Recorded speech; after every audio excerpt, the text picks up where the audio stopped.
नमस्कार दोस्तों, ocean network में आपका स्वागत है। महाराष्ट्र के बारामती में अजीबोगरीब घटना हुई और ये ऐसे समय हुई है जब लोकसभा चुनाव किसी भी समय घोषित हो सकते हैं। एक संस्था है 1971 में बनी थी, शिक्षण संस्थान है। वहाँ पर एक सरकारी कार्यक्रम था, मुख्यमंत्री एकनाथ शिंदे, दोनों उप मुख्यमंत्री देवेंद्र फडणवीस और अजित पवार उसमें शामिल हुए और ये कार्यक्रम बहुप्रचारित भी था और इसमें बारामती के काफ़ी लोगों को आमंत्रित भी किया गया था। नमो रोजगार योजना से रिलेटेड ये एक मेला था और मज़ेदार बात ये है कि इस कार्यक्रम में शरद पवार को या उनकी बेटी जो बारामती से मेंबर ऑफ पार्लियामेंट हैं इस समय रोहतक लोकसभा की, उनको आमंत्रित नहीं किया गया था। लेकिन शरद पवार आदतन मजबूर हैं संभवतः इस तरह की हरकतों के लिए जो उन्होंने की। जब उनको पता लगा कि कार्यक्रम है, मुख्यमंत्री और दोनों उप मुख्यमंत्री वहां पहुंच रहे हैं, काफी लोग भी वहां होंगे और ऐसी संस्था में ये आयोजित किया जा रहा है जिसकी स्थापना उनके द्वारा की गई थी 1971 में या उनके प्रयासों से की गई थी, तो वो बेचैन हो गए। उनको लगा कि लोकसभा चुनाव से ठीक पहले ये कार्यक्रम हो रहा है और मुझे और मेरी बेटी को ही इसमें आमंत्रण नहीं मिला है, तो क्या किया जाए?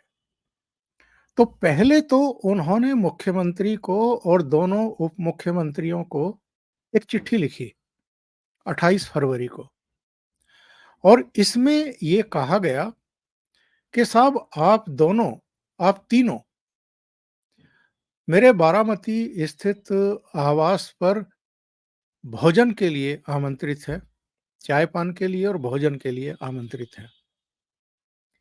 और ये जो दांव था शरद पवार का, ये उन्होंने क्यों खेला, इसको लेकर के अब तमाम तरह की चर्चाएँ हैं और जो चर्चाएँ हैं उनमें दम है। पिछले कुछ समय से जो घटनाक्रम महाराष्ट्र में और एनसीपी में घटा है, उसके बाद तो शरद पवार को ना तो अपने भतीजे अजित पवार को बुलाना चाहिए था भोजन पर और ना ही दूसरे उप मुख्यमंत्री देवेंद्र फडणवीस और मुख्यमंत्री एकनाथ शिंदे को बुलाना चाहिए था। वो कौन-कौन से घटनाक्रम हैं, उन पर भी रोशनी डालेंगे। लेकिन पवार फैमिली में जो कुछ घटा है, उसके बाद तो ये बिल्कुल भी अपेक्षित नहीं था कि शरद पवार ये सब करेंगे। इससे पहले कि उस घटनाक्रम पर जाऊँ, जो ताज़ा सूचना है, ज़रा उस पर एक बार मैं रोशनी डाल देता हूँ। अजित पवार अपनी पत्नी सुनेत्रा पवार को बारामती से एनसीपी जिसके अब वो अध्यक्ष हैं और चुनाव आयोग, सुप्रीम कोर्ट और स्पीकर के द्वारा एक तरीके से उन्हीं को मान लिया गया है। सुप्रीम कोर्ट के द्वारा तो अभी नहीं, पर स्पीकर और चुनाव आयोग के द्वारा तो उनको मान ही लिया गया है कि ये ही एनसीपी के असली अध्यक्ष हैं, तो पार्टी का नाम और सिंबल उन्हीं को दे दिया गया है। तो हम ये मान करके चलेंगे कि अजित पवार ही अब एनसीपी के असली मालिक हैं और शरद पवार को दूसरी पार्टी का नाम लेना पड़ा और सिंबल भी दूसरा लेना पड़ा। तो अजित पवार एनसीपी के टिकट पर अपनी पत्नी को इस बार बारामती से उतारने का मन बना चुके हैं। इनकी जो बहन, चचेरी बहन है, यानी शरद पवार की बहन शरद पवार की बेटी सुप्रिया सुले, वो इस समय बारामती से एमपी हैं। यानी शरद पवार अगर अपनी बेटी को यहीं से इस बार भी खड़ा करते हैं, तो ननंद और भाभी की जंग होनी तय है। त्योहार के मौके पर भी जब दिवाली आई थी, तब भी शरद पवार और सुप्रिया सुले ने ये कोशिश की थी कि जो सालाना आयोजन होता है बारामती में, उसमें अजित पवार को बुला लिया जाए और सारे कुनबे को इकट्ठा किया जाए। लेकिन अजित पवार तब भी इनके झांसे में नहीं आए। इन्होंने जो योजना बनाई थी, उस योजना को फलीभूत नहीं होने दिया और जब इनको लगा कि अजित पवार नहीं आ रहे हैं, तो पुणे में प्रताप राव के यहाँ एक कार्यक्रम किया गया, जो दूसरे चाचा हैं अ, अजित पवार के, यानी शरद पवार के भाई, साकाल ग्रुप के। वहाँ पर एक आयोजन हुआ जहाँ अजित पवार भी गए, लेकिन कुछ ही समय रहे और निकल गए। अब ये एक और मौका था। शरद पवार को लगा कि किसी तरीके से कम बारामती के मतदाताओं को ये एक मैसेज दिया जाए कि भले ही कुनबे में लड़ाई चल रही है, पार्टी भी टूट गई है, पार्टी पर भले ही अजित पवार ने कब्जा कर लिया है, भले ही पार्टी का नाम और चुनाव चिन्ह उनको मिल गया है, लेकिन कम से कम जो पारिवारिक मेल-जोल है, जो विश्वास है, जो रिश्ते हैं, वो बने हुए हैं। ये मैसेज वो देना चाहते थे और इस करके जो एक मैसेज जाता पब्लिक में, उससे वो अपनी बेटी की वैतरणी पार लगाना चाहते थे। तो अजित पवार भी समझ गए, एकनाथ शिंदे भी और देवेंद्र फडणवीस भी। तो देवेंद्र फडणवीस ने उनको चिट्ठी लिखी और कहा कि भई, चूँकि बहुत व्यस्त कार्यक्रम है, तो इसलिए हम आपका जो ये भोजन का प्रस्ताव है, ये स्वीकार करने में असमर्थ हैं। और एकनाथ शिंदे ने भी चिट्ठी लिख दी, बता दिया कि हम लोग नहीं आ पाएँगे। यानी शरद पवार जो दाँव खेल रहे थे, जिसको मराठी मीडिया गुगली बता रहा था, जबकि ये शरद पवार की राजनीतिक मजबूरी है। जो पवार की राजनीतिक मजबूरी है, उसको मराठी मीडिया गुगली बता रहा था कि साहब, जो शरद पवार ने गुगली फेंक दी है इन तीनों के लिए, उसको ये कैसे खेलेंगे? सोच में पड़ गए हैं, मुश्किल में पड़ गए हैं, उसको कैसे नकारें?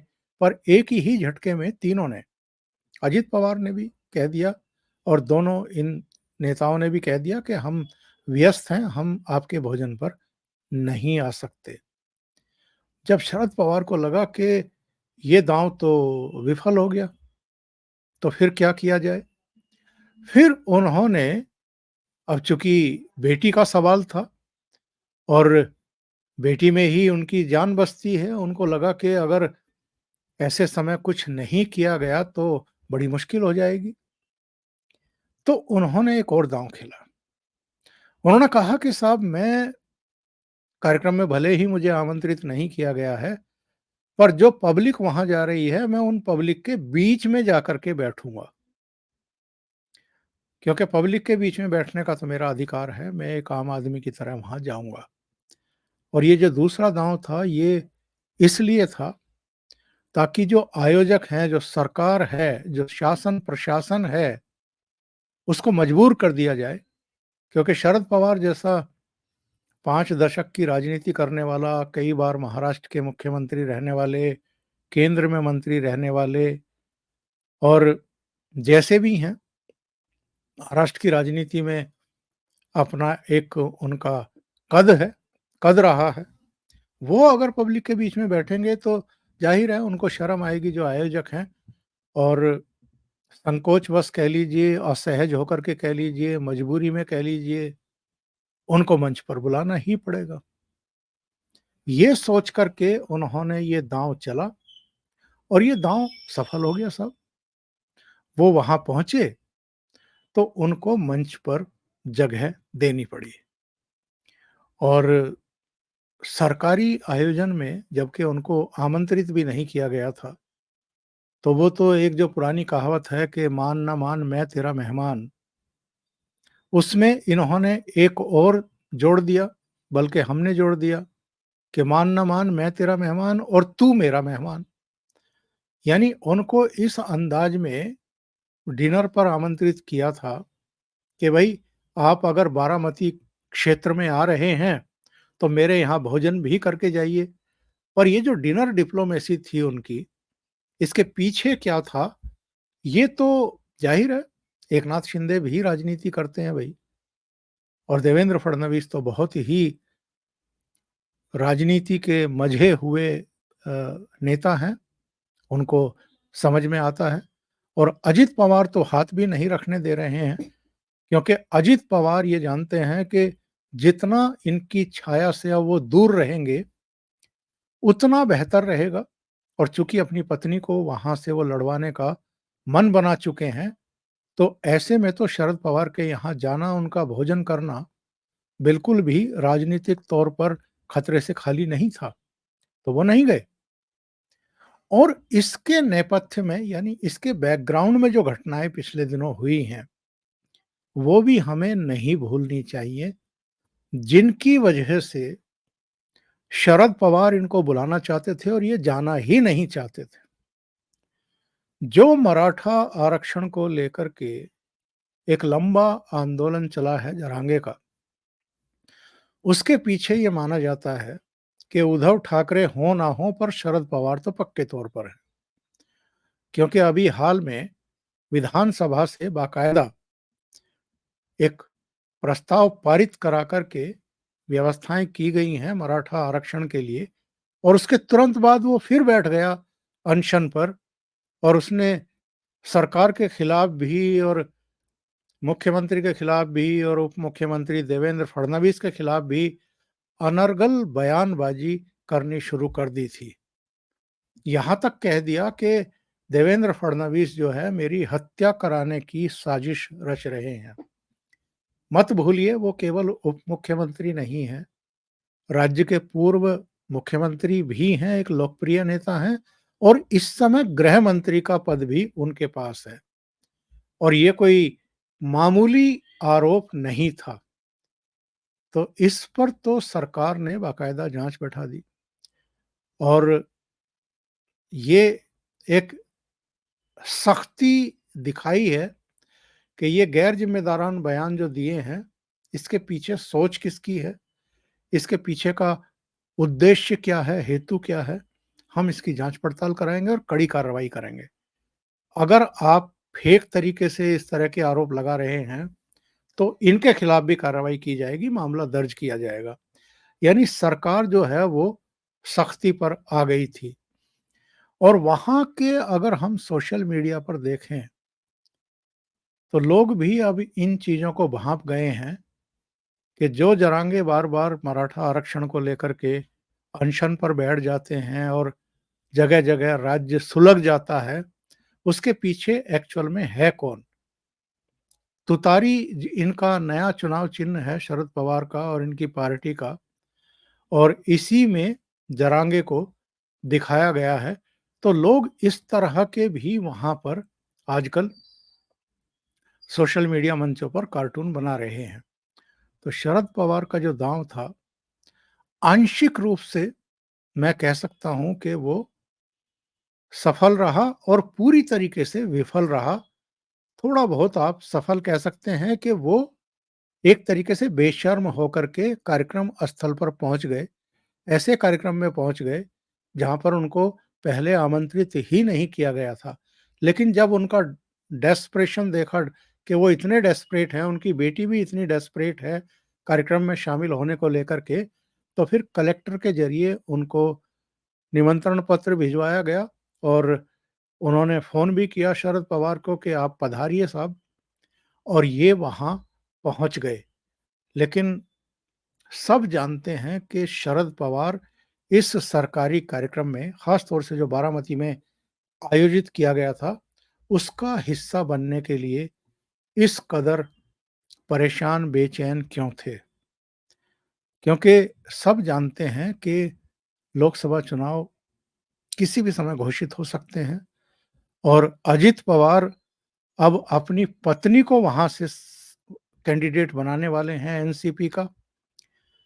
जाहिर है इसके साफ संदेश संकेत हैं कि सुप्रिया सुले का समय खत्म और सुनेत्रा पवार का शुरू होने वाला है और यही तो शरद पवार की सबसे बड़ी चिंता रही है। अभी के लिए इतना ही। बहुत-बहुत धन्यवाद। अगर आपको ये चैनल और इसके कंटेंट पसंद आ रहे हैं, तो लाइक करें, कमेंट करें, वीडियो को शेयर भी करें। अभी तक अगर आपने ये चैनल सब्सक्राइब नहीं किया है, तो सब्सक्राइब कर लें और साथ में लगे बेल आइकॉन को दबाना ना भूलें, ताकि आगे आने वाले वीडियो और उनके नोटिफ़िकेशन आप तक पहुँचते रहें। बहुत-बहुत धन्यवाद। नमस्कार।